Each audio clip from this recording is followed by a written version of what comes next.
Okay. Thank you very much for coming back. I hope the breakout sessions that you followed were interesting. There were for me. There are always new good examples to get inspired to, and I take this opportunity as well to invite you all to upload your projects, your surveys, your studies to the platform. This is what it's meant to be, no? The website where we could all share best practices for others to get inspired, but for us as well to give visibility to the different projects and create these opportunities to get known and get synergetic. So I would like to welcome back our youth delegates. I don't know if we should be calling it youth exploitation or youth engagement, because Dana here, she has been working very hard throughout the whole day. I would first give the floor to them to report back to the sessions, and then Florian, maybe if you want to reflect on what you've heard, and then we can open the floor for some questions. Dana, would you like to start?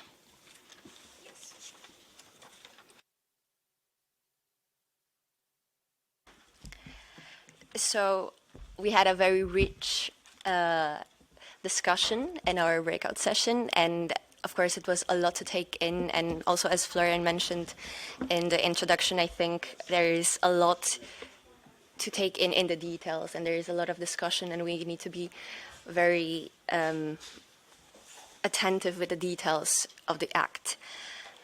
Firstly, what I've heard repeated on and on is that we need to put more pressure and more focus on the repurposing, refurbishing, and reusing of our products.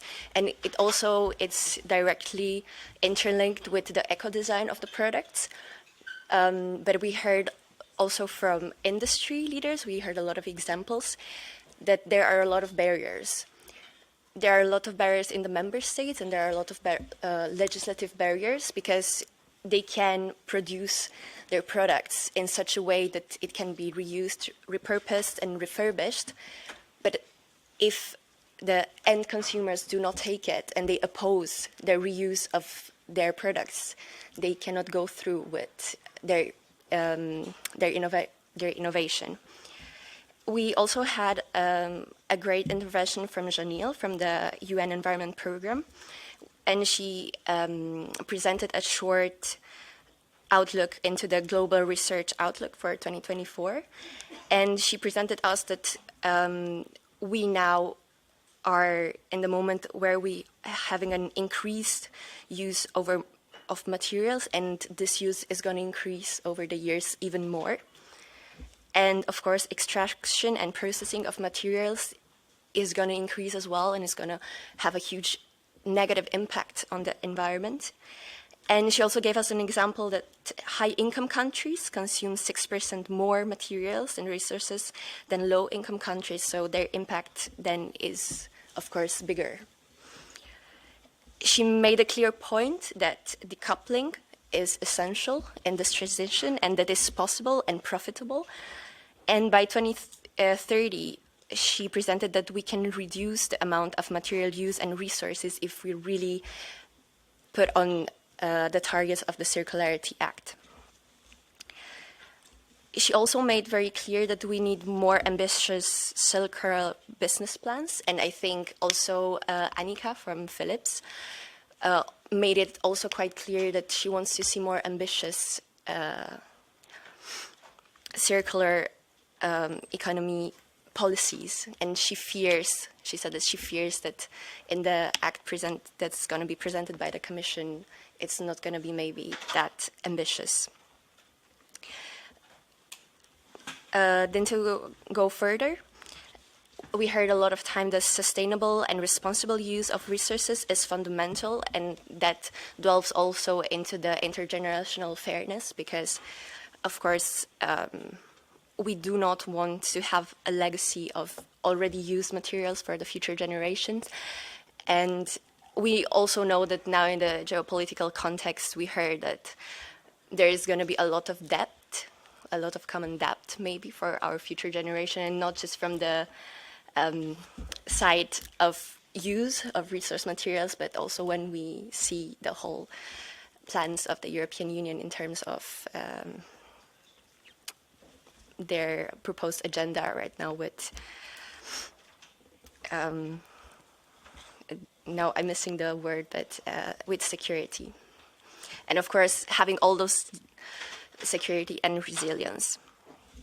Then we had a great example from Annika from Philips, and they said that they started with the refurbishment of large medical equipments and devices, and they're doing a great work.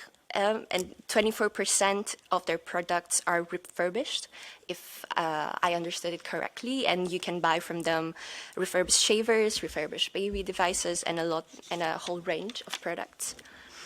But she presented a barrier that she's facing right now in this medical devices area, because a lot of it goes into medical waste. And as I said before, they can design it to be refurbished, but then because of hygiene problems, it was in the medical sector, which is of course very important, and it's quite a difficult topic to address. They cannot be reused or refurbished. And she also mentioned that there is a lot of opposition from some member states in this area. We also heard that refurbed products are actually cheaper, but again, there are some member states who completely oppose the idea of refurbished products.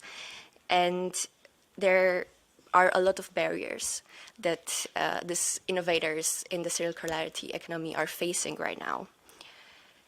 Of course, because circular products are not competitive in the market, the demand is too low right now. And we heard from Teresa that one point that she clearly wants to bring is the price of the prime raw materials. And then we also had a interesting debate and comment from Florian that maybe he can also bring up and explain that there is some political difficulties on the topics.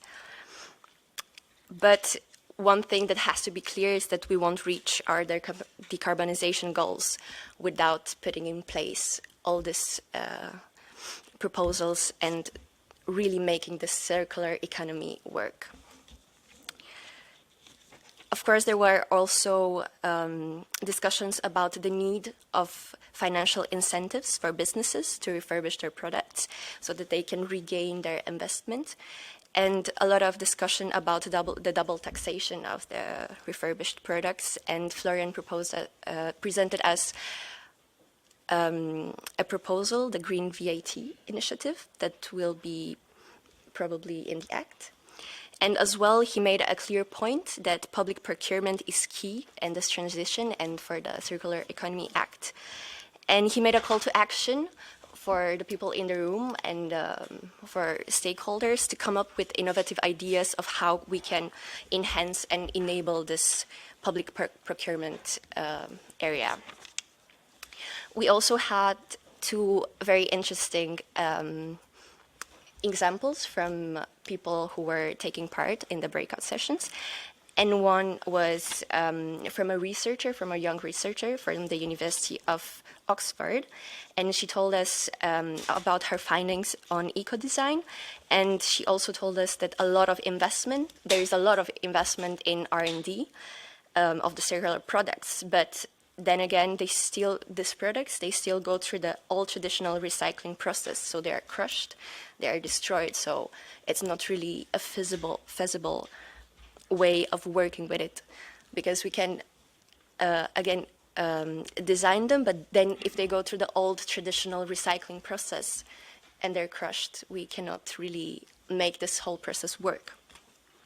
And she also made a very good point that when we talk about the financial incentives and financing circularity, we also need to talk about the accounting part when it comes to businesses that go through circular economy, because she said that this is a very problematic part for businesses. And then one thing that I found very interesting that she presented was that in the electronical sector and in the electronical businesses, when it comes to sustainability, she said that the initiatives, the innovative initiatives to how to save, for example, CO2, is in order for them to go through by their sustainability unit and really be put in place, they need to make a business case, of course, because as we know, there are businesses and it's the normal way, but 1 ton of saved CO2 costs only 83 euros. So it's too cheap for the businesses to invest in those innovative ideas, and then they go and choose something that's easier and it's more profitable for them. And the last point, there were many very, very good points. The last point was about skills, and is one of the pillars of the deal, and it's fundamental in enabling this transition for everybody to be on board, and of course for the future workforce that is going to put in place all these initiatives. But as our speaker mentioned, the EU doesn't have a lot of competences in the field of education and skills, and therefore the member states have to take lead into this, and this is very complicated. Of course, it's very complicated to do because then every national member state will do it in a different time pace. And he also mentioned one thing that's dear to my heart, of course, that we need to find passionate young people that really want to invest and really want to be engaged in this whole process. And I think there are so many, as I presented also this morning. I think there are so many, and they have so much energy and will to present those innovative ideas as you made a call to action. But from what I've heard the whole day in the room, the question is, where can we find these young people? They exist, they already exist, but I think there is a gap, there is a lack between civil society and young people, young entrepreneurs, young innovators, and the business sector, the civil, the stakeholder sector, and of course the bubble here in Brussels. Excellent job, Dana. Thank you very much. You summarized quite well everything that was said there. Of course, training and reskilling, not only for workers, but for young people as well. We need to put value on vocational training once again, no? If we're especially needing people on the repairing sector. Thank you very much. Justin, are you ready?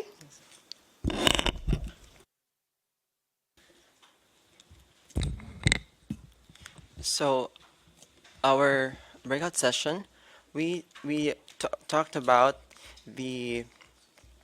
how to make a single market, a single market for recycled materials in Europe, and there were three main issues that we wanted that were really focused on, and first is that what are some demand measures, how to create a market, and what we talked about was potentially recycled content, having measures that introduce recycled content to products. And also there is also about the green public procurement, for example. But then there was a much more top debate a bit on recycled content, because and it was brought out that having recycled content measures might not be similar for every sector, and that ideal targets may not be reached in the same manner or same speed in every sector. For example, there was compared to plastics and textiles, there was an example about the construction industry sector, where the problem with the construction sector when it comes to recycled content is that a lot of the materials in the construction industry, they're still not end of life. So looking into this consideration, then maybe recycled content for the construction industry may not be the best way, or there might be more flexible ideas to introduce maybe the circular economy into the sector, and especially recycled materials. And so this is one that we talked about, but then at the same time, then there was also a discussion of these demand measures, they might not be enough. having recycled content is not enough. So we have to focus on EPR schemes as well. So we have to look at the producers, and we have to make them more accountable because one thing is to create demand, but also one thing also to create a single market is to regulate them in a more harmonized manner. So one way, and it was brought up, for example, in the plastic industry, that not every country or not every member state makes the primary pellet producer pay. And then there was also a point that perhaps everyone should pay. It's either because there would possibly be free riders, and free riders should not be encouraged. So the harmonization has been thought as important, and there's also the touch on eco-modulation. There needs to be a lot of reform and changes into this, and also there's a lot of learning that's already a wealth of experience that can be found in certain countries who've already implemented and tried to experiment on EPR schemes. Like, for example, in France, they have 27, if I remember correctly, EPR schemes, and they understand as well which works and which doesn't, and also in Ireland, for example, they also mentioned that, for example, self-compliance policy for EPR not the best policy tool. So there's a wealth of experience. So there's a need to learn from these countries who've done this and learn from their faults and also the best practices that could be gained from these experiences. And then lastly, we talked about the end of waste, and how it is necessary to have it for every material, and not only for every material, but for every recycling technology, and also how we also need to work intensively with member states. So because criteria is important, having end of waste criteria is very important, but then also we cannot forget about the different recycling technologies out there. Like there's, if I remember correctly, there's not even end of waste criteria for organic recycling, and so we have to also look at the chemical and other types of recycling, and also we have to understand what end of waste is in general, and how it is in the right, how to place it in the right, how to place it in the value chain, and that is it should be before processing raw material. So there's still a lot of bureaucratic understanding in this area. So definitely understanding what is the end of waste and making it available, making this criteria also for all materials and also for recycling technologies was thought to be important as well. So, excellent work. You're hired. So before we open the floor, Florian, any thoughts from your side? Yeah, I just use this one. Well, first of all, thanks very much to the rapporteurs. Very, very useful. I jumped from one to another, not fully halfway through, but just towards the end, I managed to go to the second one. So it was extremely useful to hear a bit the background and the discussions. And I mean, a lot of these issues I tried to raise already in my first intervention. So I see a certain amount of alignment. Of course, when it comes to the details, I'm pretty sure there will be many discussions, and there should be many discussions. But let's say kind of the broader lines of the demand side measures in particular, and fully subscribe to that recycled content is not a panacea for everything and each sector. That's very clear. But kind of to the general direction of travel, I understand there is support on the general lines. And then what is important, and you mentioned it as a call for action, is indeed to help us to get the details right. And that is a process, and that will take time. But your engagement already at this stage is key. And your continuous engagement throughout the process is key. But let me actually focus on, or not focus, really say a sentence or two, because I would also like to hear a little bit from you, and if there are questions, of course, as well. So far I tried to avoid questions and I ran out of the room before you were allowed to ask questions, so happy to take a few as well. But I think 2 points. I think one on the skills, which is not part of the Circular Economy Act, just to be clear, but skills are really crucial. And I'm not sure there is a good answer at the EU level to this. But this is something that we see more and more. It's not just because of the demographic change, but it's the kind of skills that is required to do it. So I just give you one example. As part of the Circular Economy Act, we will be looking into pre-demolition audits, so for construction and demolition and renovations. Now, in order to do that, you need to have a very good understanding. You have to have skills in order to go into a building, to understand what kind of materials are there, how are they interlinked, and then to record all of that, which then can help actually to have the information to be reused, products being reused, and but also for the recycling process, it's very important. But for these kind of things, you need skills, and that will be quite crucial to have not just the policies in place that make it mandatory to do such pre-demolition audits, but then to actually be able to do them on the ground in a level of quality that enables then the circularity to kick in. And the last part is on kind of the enthusiastic young people. I couldn't agree more.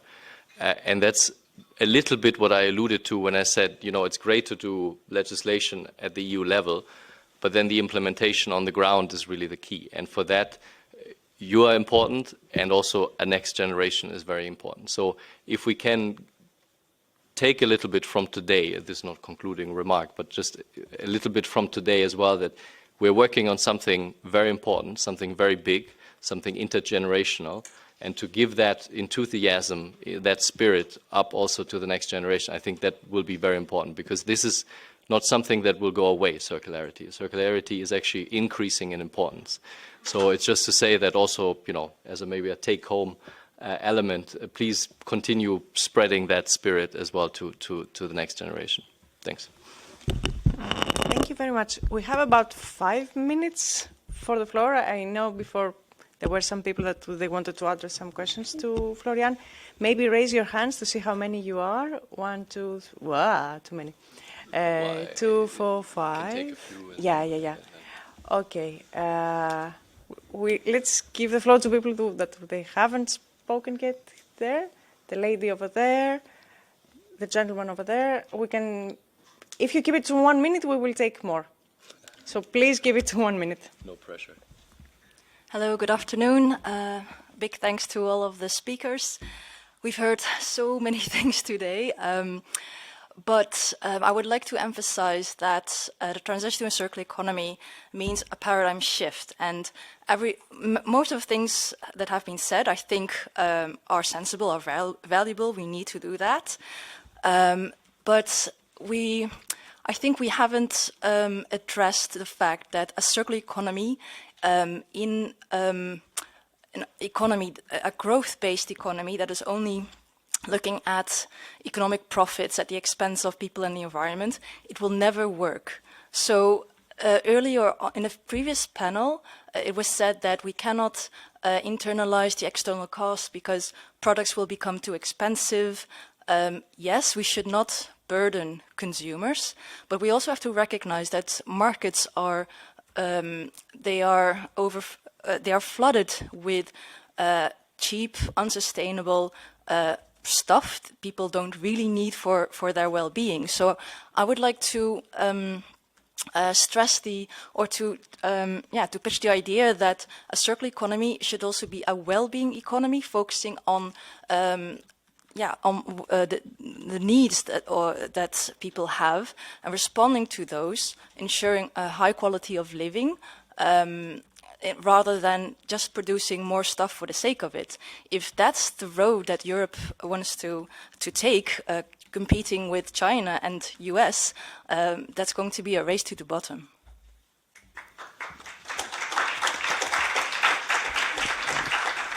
Thank you very much indeed inspiring. We are talking about paradigm shift here. So please go ahead.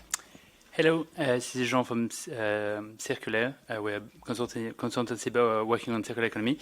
I have a question more down to earth than this one about consumer education, and to know if this is part of the Circular Economy Act and the links maybe with the green claims regulation, to know if there will be some kind of work being done on the environmental impacts being put on the labels of the products, and the link with the product environmental footprints. Yeah, just to know if this is linked to the Circular Economy Act. Thank you. Thank you very much. Please. Thank you. Hi, I'm Alison Nuttall, Jaguar Land Rover. Two very quick points. One of them, it's been briefly mentioned about accounting methodologies. I think we absolutely need to see a global, accounting methodology for greenhouse gas, whether that's what the WBCSD is working on, something that is going to be absolutely critical. The second point, and maybe more of a question, is how, on something that's going to be driven so much by consumer behaviour, we've already heard, what's the plan of action to tackle this around addressing the citizens? We danced around the topic earlier today about the language that we speak and how misunderstood this is, how people see it as less than, or a compromise or an inconvenience. Whilst we really, rightly so, have to be so careful on what we say that we don't over-egg any of our claims, how do we tackle the opposite? Making sure that that narrative doesn't come through that drives people away from adopting these sorts of behaviours. Thank you. Thank you very much. Another 1 minute question, comments? Arthur? Yes, question to Florian about the political feasibility of this virgin tax.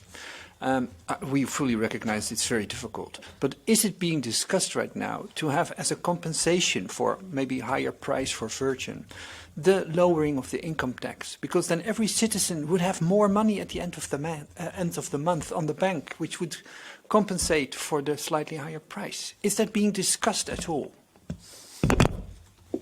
Thank you very much. Now the task back to you, the floor for 4 minutes. 4 minutes, oh my God.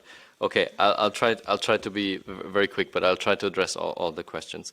I mean, the paradigm shift, yes, fully agree. There needs to be a paradigm shift. Just to tame a little bit expectations, the Circular Economy Act will not be able to do all of that. Just to be clear, I mean, this is a bigger, a broader discussion that needs to go from very many angles. But actually, when I mentioned kind of kind of having enthusiastic young generation being also inspired by the circular economy, I actually meant it in that direction as well, because I think there, at least, I mean, I don't want to generalize, but I see a great hope, going in the right direction. I'm not saying that we're going to get there very soon, but I'm recognizing the need to move in that direction, especially when it comes to the well-being part. Now, on the consumer education and labeling and so on, I mean, there are a lot of processes ongoing when it comes to labeling. Look at the Eco Design for Sustainable Products regulation that allows for labeling as well. There is development now when it comes to green steel and the labeling there. So between consumer products and kind of more, let's say, the intermediate side. But one of the issues that I would raise in terms of the Circular Economy Act is also that consumer awareness can also be part and is part in some member states when it comes to extended producer responsibility schemes. So there is an area here as well that would be interesting to understand how impactful these kind of linkages to the EPR schemes was, but that's where I can see a link as well to the Circular Economy Act. Then on the accounting methodologies, yes, I mean, what is key, of course, from a circularity perspective is to take into account the greenhouse gas emissions over the life cycle that can be saved through circular solutions. And that's quite important. And that's not always easy because, of course, a product you might not always know where it ends up and how. But there are methodological approaches around. And what we need to do is to get them up to a speed that we can use them in order for them to have it integrated into accounting methodologies, to really recognize the greenhouse gas emission saving potential of circular solutions. I mean, I mentioned in my initial intervention that, you know, we estimate that at least 25% of what is needed to get to climate neutrality by 2050 can come from circularity, and this is a big part of it to have it recognized in these methodologies. So I couldn't agree more on that one. We are not there yet, but hopefully we will get there soon. On consumer behavior, again, I think what we need to do is we need to show that circular economy solutions are good for consumers.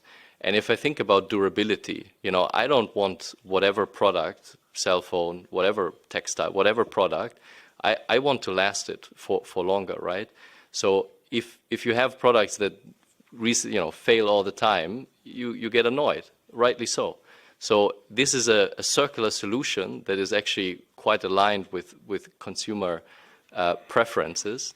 Not in all cases, I recognize that, but that's the kind of example where I can see a link. Now then on the taxation question, which is a tricky one, and I mentioned my intervention was a bit more on the skeptical side because I wanted to have a discussion, but then I left, so I missed the discussion.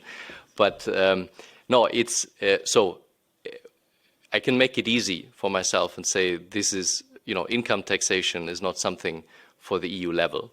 It is at the national level to be done. But of course, we have to find a way to change these relative prices. I mean, that is clear, and that's what we mean with getting the economics right. I think our focus should still be, primary focus should be on getting the secondary raw materials cheaper in order to change these relative prices. But I can see, and there are examples in some member states that look into whatever taxation, but it can also be fees or other pricing mechanisms of primary raw materials. This is something that is being discussed all the time. I mean, this is not a new phenomenon. You know, I started, you know, working on this topic more than 10 years ago during my PhD, and this was one of the topics that was already there. So it's not new. It's just incredibly difficult politically to implement, and that was my point. My point was not that on substance it's necessarily the wrong thing. It's more that the political feasibility, especially at the EU level, is very tricky. But I'm happy if you discuss this in the national context even stronger. So I'll stop here. But thanks. Thank you very much. We're going back to what we have been hearing, no? Tax the rich, maybe, so that you cannot tax the lower incomes. Okay, so thank you very much to Florian, to our youth delegates for their excellent job, and for you for participating so actively. A big round of applause for everyone.